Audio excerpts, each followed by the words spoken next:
Bom dia. Hoje a gente vai falar sobre um assunto muito polêmico, que é falsas doutrinas, aqui do capítulo 20. E é bem complicado, apesar de estar escrito num livro católico, a forma como está descrito aqui, eu não concordo com muita coisa, mas vamos à leitura. Falsas doutrinas. Para começarmos o estudo deste capítulo tão importante, vamos lembrar de um fato acontecido na vida do imperador francês Napoleão Bonaparte. Homem conhecido pela sua habilidade bélica e por sua determinação em expandir os territórios do Império Francês. Certa vez, diante das grandes conquistas acontecidas, um soldado teria dito a ele: Imperador, pode fundar a nossa religião e a nossa igreja? Estamos prontos a seguir Sua Majestade. Ao que o imperador respondeu: Filho, para alguém inaugurar uma religião e fundar uma igreja, precisa de duas coisas. Primeiro, morrer numa cruz. Segundo, ressuscitar. A primeira eu não quero, e a segunda eu não posso. Desde que o trigo do Evangelho foi semeado no chão da humanidade por nosso divino Redentor, o maligno se apressou em espalhar o joio das falsas doutrinas e das falsas religiões para afastar o povo da verdadeira redenção.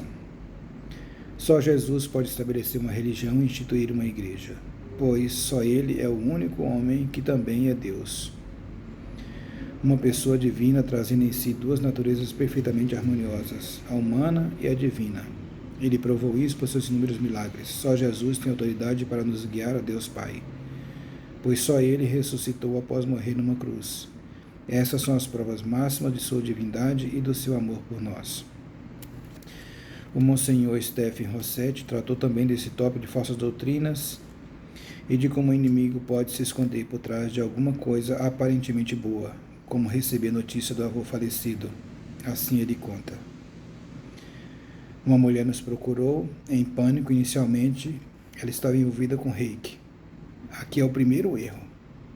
Reiki não tem nada a ver com comunicação espiritual. Nada. Esse é um erro que eu discordo, né? Mais tarde, seu amado avô morreu, então ela tentou entrar em contato com ele por meio da escrita automática. Como ela era canhota, colocou uma caneta na mão direita e invocou o espírito do seu avô falecido. A caneta começou a se mover e ao longo de vários meses ela recebeu muitas mensagens amorosas de consolo do seu avô falecido. Isso é possível, isso chama-se psicografia. Então as mensagens começaram a ficar estranhas. Elas se tornaram agressivas e ameaçadoras. Ela começou a perceber que durante todo esse tempo não era o avô amoroso. Isso também não é verdade.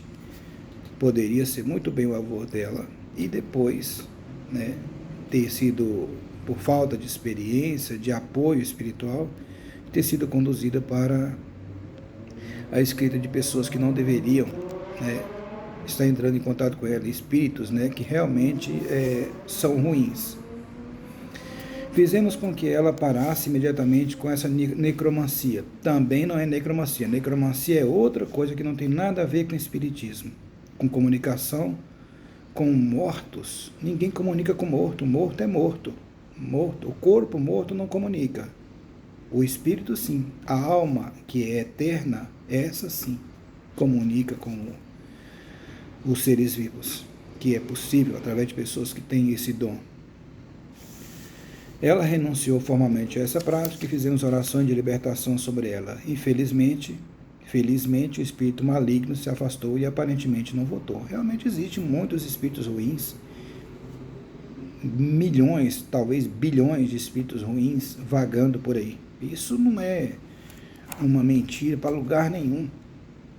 Aqueles que a igreja evangélica fazem a expulsão do corpo não são os demônios, são espíritos ruins. O exorcismo que os padres fazem nas igrejas não tem nada a ver com demônio, só fala em demônio. São espíritos ruins que fazem mal, que têm a capacidade de fazer mal para as pessoas vivas. As pessoas frequentemente me perguntam sobre muitas práticas espirituais não cristãs.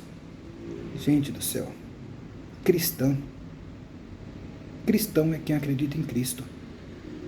O espírita, por exemplo, ele é um divulgador intenso do Evangelho de Jesus Cristo. Só faz diferente, não tem igreja. É uma doutrina de divulgação do Evangelho de Jesus Cristo. Yoga é exercício, gente. Reiki simplesmente é imposição das mãos. Através de energia, você transferir uma energia boa para uma pessoa que está precisando. Fala sobre a adoração dos antepassados. Eu nunca nem ouvi falar disso. Tabuleiro Ouija, isso é uma brincadeira besta, idiota, né? Charlie, nunca ouvi falar. Bruxaria branca. Isso é uma falta de conhecimento, assim, incrível do autor, né? O que o senhor acha? Me perguntam. A resposta é simples. Se você não está invocando o único Deus verdadeiro, Jesus Cristo, né? A Virgem Maria, os santos anjos, São Miguel, os santos anjos, então há apenas uma outra opção espiritual, que é Satanás. Não é assim, gente. Isso não é porque você não é católico, porque você não pode ser cristão. Isso é um absurdo. Vá, conheça as outras religiões, igrejas, doutrinas, para depois falar. Simplesmente falar, só porque você não é católico, você não é cristão, isso não existe. Isso não existe. Isso é um absurdo, isso é uma ofensa, inclusive, ao Cristo. Amai aos outros como a ti mesmo. Por que você não pode amar o ser humano que professa outra doutrina que não seja a sua, mas que é cristão? Pegue o Evangelho segundo o Espiritismo, por exemplo, vai lá ver o que tem escrito lá. É só fala de Jesus. Não fala de outra coisa, é só de Jesus. Agora, porque não é do jeito que você acredita, o outro está errado? Não, gente, não é assim que funciona. Então, continuando, se você não estiver invocando os poderes do céu, por exemplo, o Espiritismo invoca. A Umbanda, por exemplo, invoca. A Quimbanda, por exemplo, já é problemática. Por quê? Porque normalmente, muitas pessoas procuram a Quimbanda para fazer mal a alguém. Isso é absolutamente errado, né? Se você não estiver invocando os poderes do céu, então poderá descobrir que os poderes do inferno estão respondendo ao seu chamado. Invocar divindades pagãs, energias vagas de força espiritual, a Mãe Terra e outras práticas pagãs é espiritualmente perigoso. Concordo com isso, concordo. Independentemente da sua intenção, você está violando o primeiro mandamento. Isso não vai acabar bem. Assim devemos prestar bastante atenção, pois Jesus é o nosso Salvador. Devemos lembrar sempre aquilo que nos ensina o Catecismo da Igreja Católica. Deus pode revelar o futuro aos seus profetas ou outros santos. Todavia, a atitude cristã correta consiste em entregar-se com confiança nas mãos da providência no que tange ao futuro e em abandonar toda curiosidade doentia a esse respeito. A imprevidência pode ser uma falta de responsabilidade. Sem dúvida nenhuma é uma falta de responsabilidade. Todas as formas de adivinhação não há de ser rejeitadas. Um exemplo aqui, por exemplo. O Espiritismo não adivinha nada. Nada. Agora, o que tem de charlatão aí, dizendo que adivinha as linhas da mão, carta de não sei de quê, búzios, né? Muito charlatão tem por aí, você não tem dúvida disso.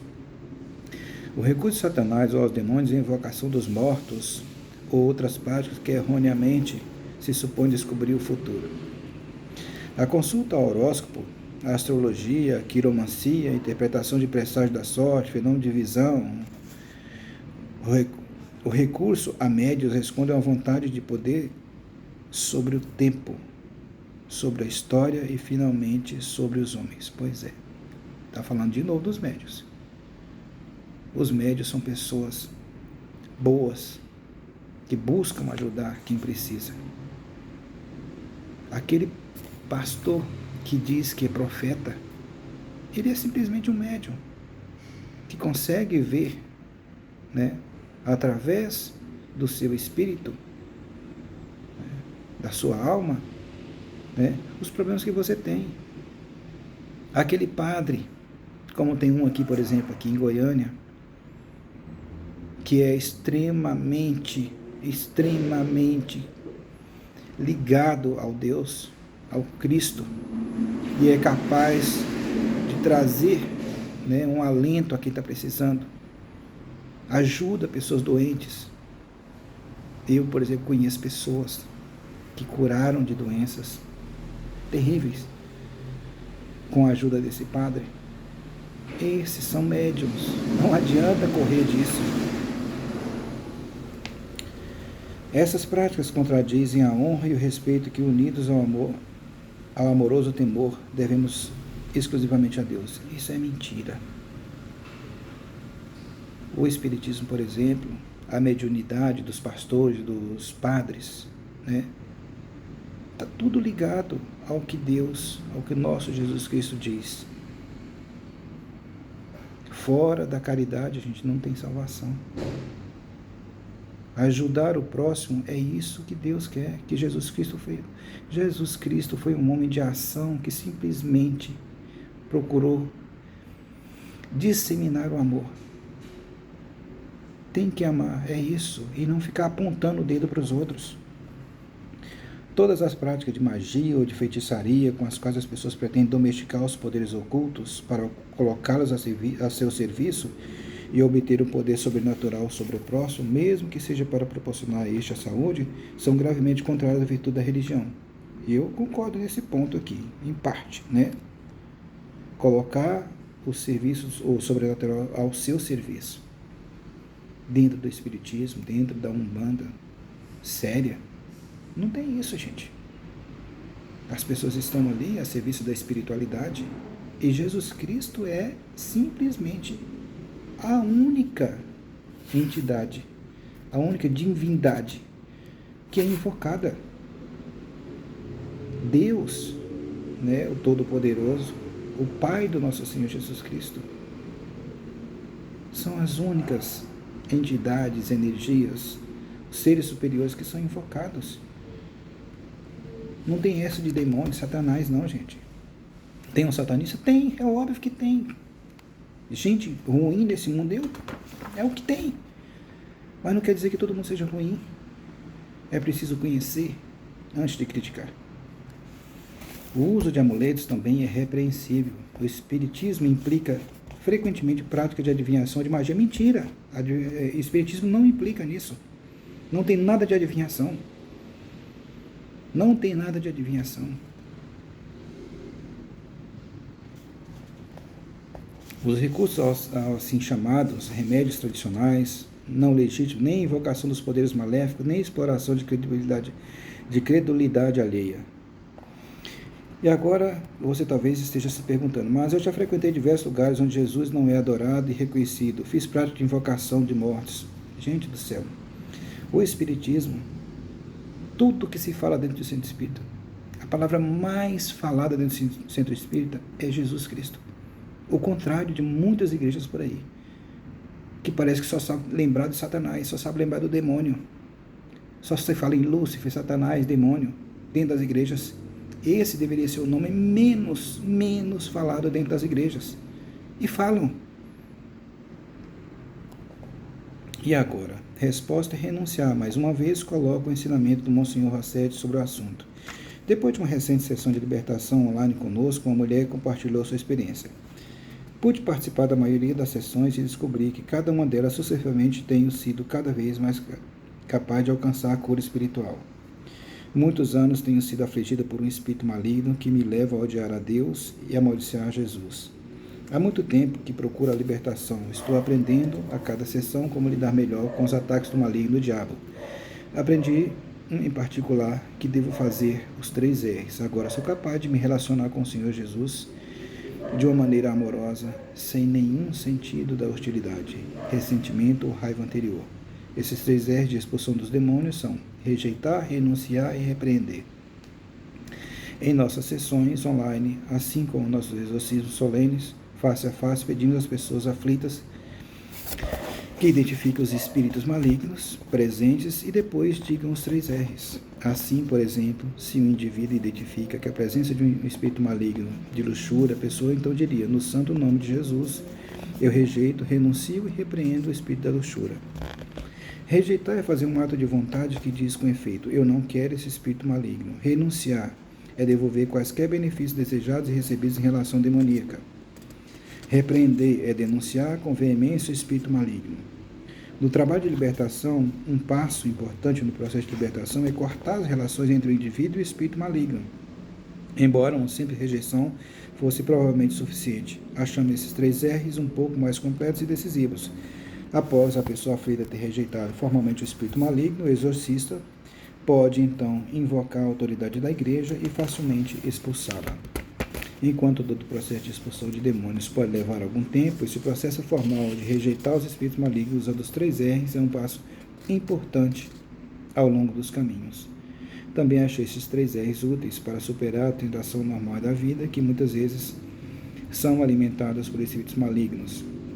Sempre que somos tentados, podemos dizer: no santo nome de Jesus, eu rejeito os espíritos maus. Eu os rejeito, renuncio a eles, repreendo-os. Eu, pessoalmente, achei isso muito útil. Creio que outros acharão o mesmo. Isso é verdade. Rejeita todo o mal em nome de Jesus Cristo. Não tenha dúvida disso. Seja uma pessoa boa. Seja uma pessoa boa. Respeite as pessoas. Não fale mal das pessoas. Não passe a perna em ninguém. Amai-vos uns aos outros. É isso. Essa é a lei. Vamos à oração. Senhor Jesus Cristo, Deus e homem verdadeiro, dai-me a graça de sempre viver na santa religião católica. Ensinai-me a defender a minha fé contra todas as mentiras e seduções das falsas doutrinas.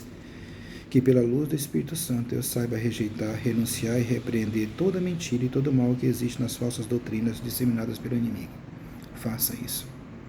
Mas primeiro conheça as religiões dos outros, as doutrinas alheias, para saber se você pode discriminar ou não. Amém. Fiquem com Deus.